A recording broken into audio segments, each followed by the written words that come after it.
So as you all know by now, we've suspended Draymond for tonight's game.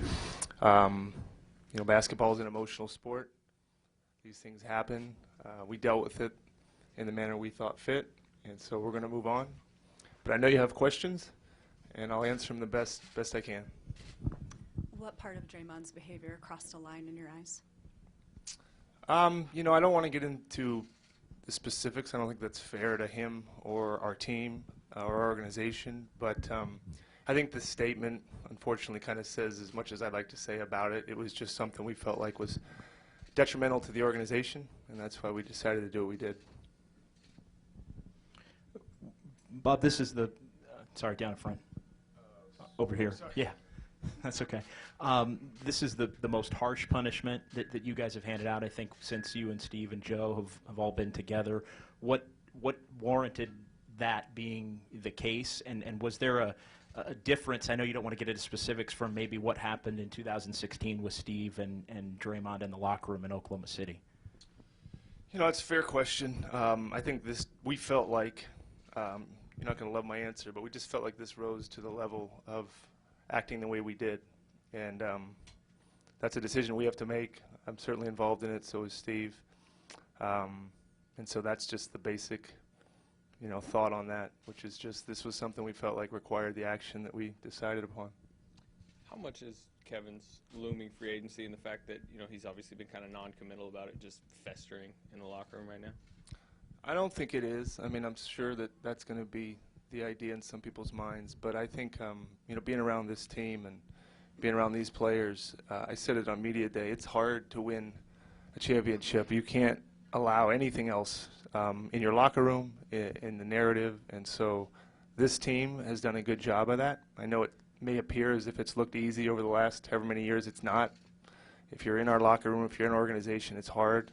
And so they'll get through it, and we'll keep moving. And as far as what happens after whatever days, hopefully we get to the finals and win the championship. That's all anybody's thinking about, because I think that's all you can think about. And so that's something we're going to keep doing. This team has proven that they will do that and continue to do that and have done that.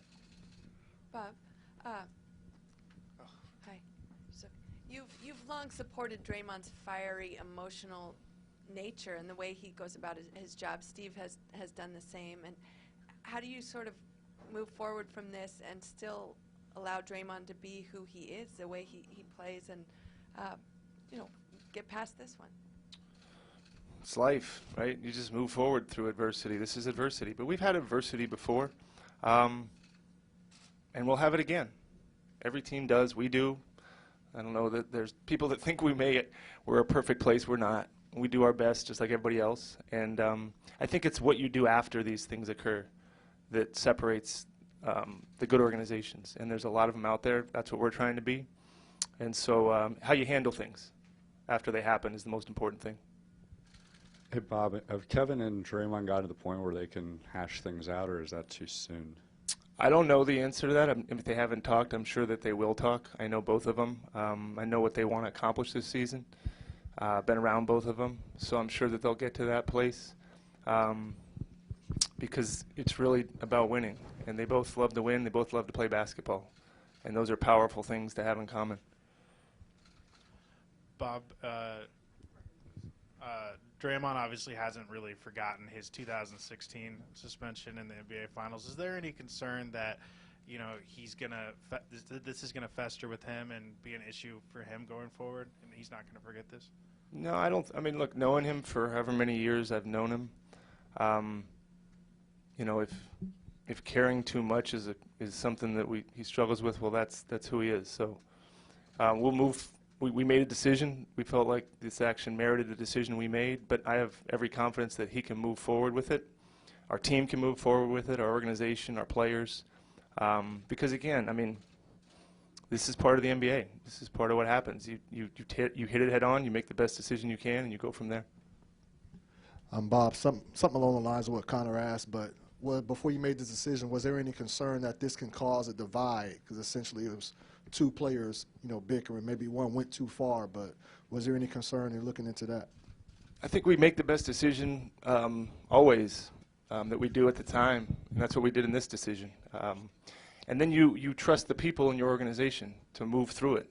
And if you put the right people in an organization, you do move through it.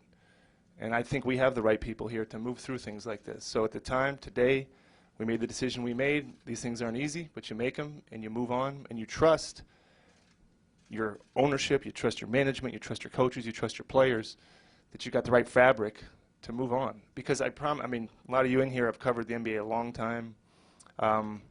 These things pop up. They do. And you deal with them. It's not the fun part, but it's part of it. Bob, what was Draymond's reaction when he did get the news that he was going to be suspended? He was professional. He loves to play basketball. So, he was professional, which is all we can ask of him.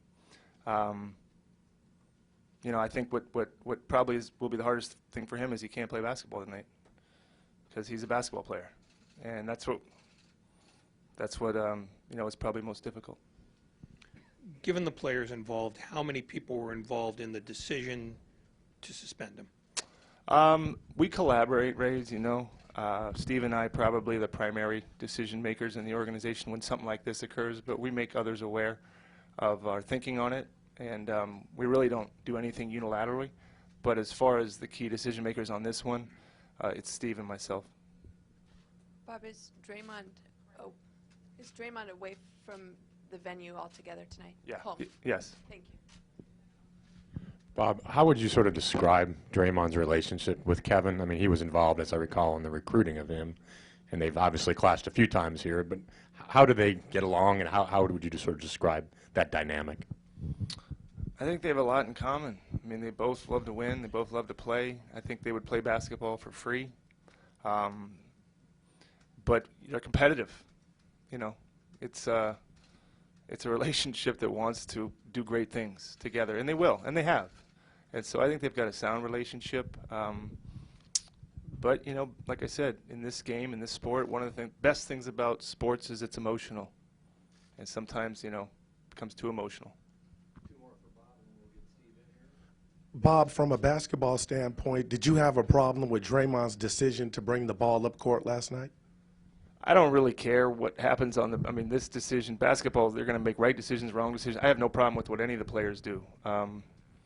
As far as what decision they're going to make, coaches, players, there's 1,000 decisions to make out there. So I don't get into this or that as far as what he should or shouldn't have done.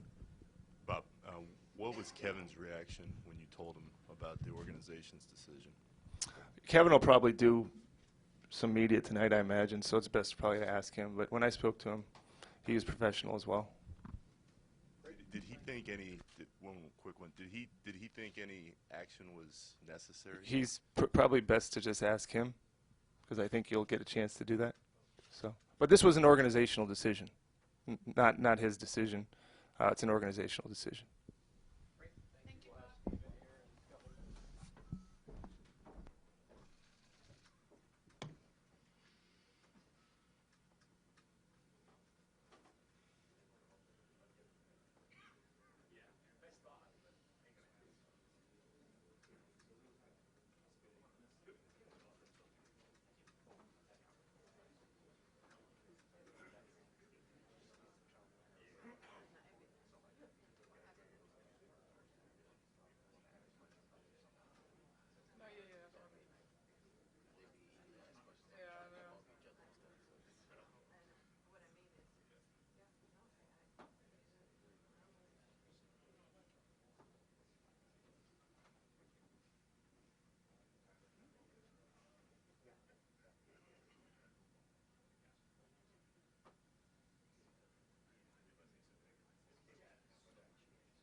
Check 1 2 3 4 5 6 1 2 3 4.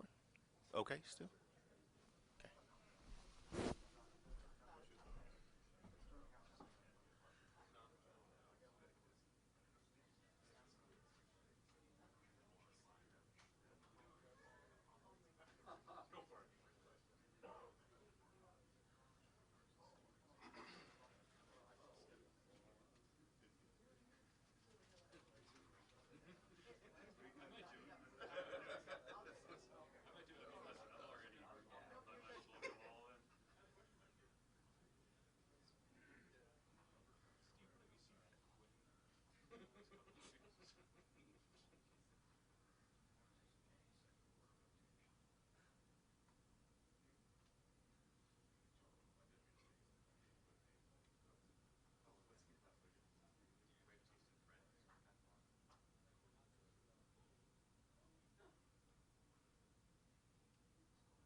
Hi, everybody.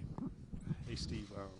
You and Draymond have always had, kind of back and forth since you guys have coaching. What exactly happened that warranted this suspension? I appreciate the fact that you have to ask the question, but I'm not going to answer in any detail. It's a private matter. It stays within the group, within the team. It's the decision that we made. I know Bob already mentioned that to you, and then we'll move on. Two questions, Coach. To your knowledge, has Green and Durant been communicated after this decision's been made? Second is, many times in instances that you mentioned Green is heart and soul of this team. So what do you view him after this incident? My feeling on Draymond and his impact on our team doesn't change. These things happen sometimes in the course of an NBA season, and so we deal with it, again, internally. So any conversations that are that are happening or have happened. That's our business. Bob described the collaboration as part of this decision. Did that collaboration begin last night after you assessed the game, or was it something you guys slept on and then reassessed in the morning? All of the above, yeah. I mean, we started evaluating everything immediately after the game last night. Hey, Steve, what's your level of concern that this episode could have any long-term implications down the road this season? I think we'll be fine. I mean, we're a team that goes through stuff just like everybody else, and things happen, bumps in the road. You got to move forward. It's all part of coaching a team. It's all part of being on a team. You have to get through the adversity, and there are some difficult times, and you get through them. Steve, in the past, Draymond has apologized and grown and said he's really grown and taken steps from a few of his maybe experiences he would like to have back. What do you sense, and have you talked to him today, and has he been sort of with that same mindset? I've talked to him, and that's private. Steve, even before this happened last night, how would you sort of characterize Draymond's relationship with Kevin? I mean, from what we understand, he was involved in recruiting him. They've obviously clashed a couple times before. I mean, they obviously are close. How would you sort of describe that? They've won championships together. They've been teammates now for this is the third season. They were teammates on the Olympic team. So you can draw your own conclusions. How has Kevin's kind of non-committal approach to free agency festered at times in the locker room? Not the slightest bit. Nobody ever talks about Kevin's free agency. Doesn't bother any of us. Not even in this situation we're talking about? No. It's the NBA. These guys either are under contract or they're upcoming free agents, and it's the business. And we're focused on this year. So I don't think anybody in our locker room, anybody on our coaching staff thinks twice about Kevin's free agency this summer. That's next summer. This is we're coaching this year. We're playing this year. Steve, in your playing days, we know about the scuffle you had at practice with MJ back in the days. Does going through something like that as a player kind of help you understand where the guys are coming from, Draymond and Durant are coming from, in terms of just two competitive guys that really want to win?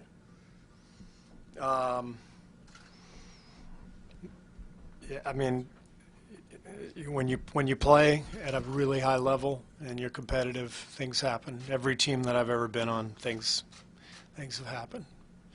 By the way, I kicked MJ's ass.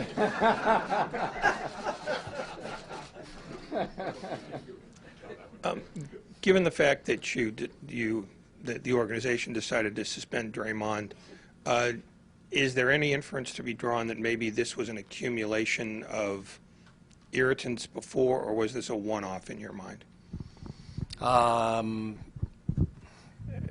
Honestly, that was not a thought. That when Bob and I discussed all this, that was never anything that was brought up. This is, we evaluated what happened and we made our decision.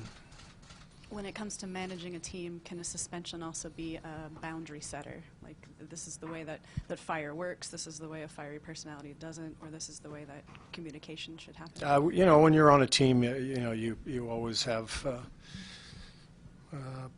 you have rules, you have codes. You just it's all part of being part of the group, and so I think that's pretty obvious. I want to interrupt with a basketball question. Thank you. Who's going to start tonight at the 4? Or are you going to tell us? I'm not going to tell you. I'm not in a very good mood tonight. So. Steve, Chelsea Lane did. Hi, Steve. Would you like to say anything about what Chelsea Lane meant to your championship run and getting? I mean, she helped Steph get back, and she will get her ring tonight, according to Mr. Ritter. So. Yeah, we're excited to see Chelsea. and Mike and Johnny. So half our staff left for the Hawks, but no, it'll be good to have them in the building tonight. See their faces. They all did a great job. Chelsea was loved and respected, admired. She did a great job with our players, and it'll be wonderful to see her and see her get her ring. You have said before that you guys really benefit from Draymond's passion on the court and what he brings to this team, and we can see it at times too. Is there any concern that he might temper this, or do you think that he's going to be who he is in the wake of this? Draymond is always going to be who he is. Draymond is he's a powerful force. You guys know that. He's a huge reason why we've had so much success here, and Draymond is going to continue playing the way he plays, and I don't see him operating any other way. Steve, it's the 300th consecutive, back here. Hi. It's the 300th consecutive sellout tonight. Can you talk about the passion of the Warrior fans, the loyalty of playing in Oakland? Well, we're lucky to play in front of our fans here. We're lucky for the passion of the Bay Area for basketball. I've talked about this before, but when I used to come in here as a player 20 years ago and more, there was the same passion, minus the championships. You could see the dedication that the fans had way back then. So this doesn't surprise me, and it is a wonderful advantage to have to come into this building 41 times a year and have the support of our fans and the noise in this arena. It's helped us win a lot of games. Steve, how do you think the rest of the guys have handled the news of the day and now what's ahead of them tonight without Draymond? Our guys are as professional as any group I've ever been around. We didn't have a shoot-around this morning, so I haven't seen a lot of guys. I've talked to a couple of them, but they are extremely professional. And so they will handle this as you would expect they would, as I would expect they would. Thank you.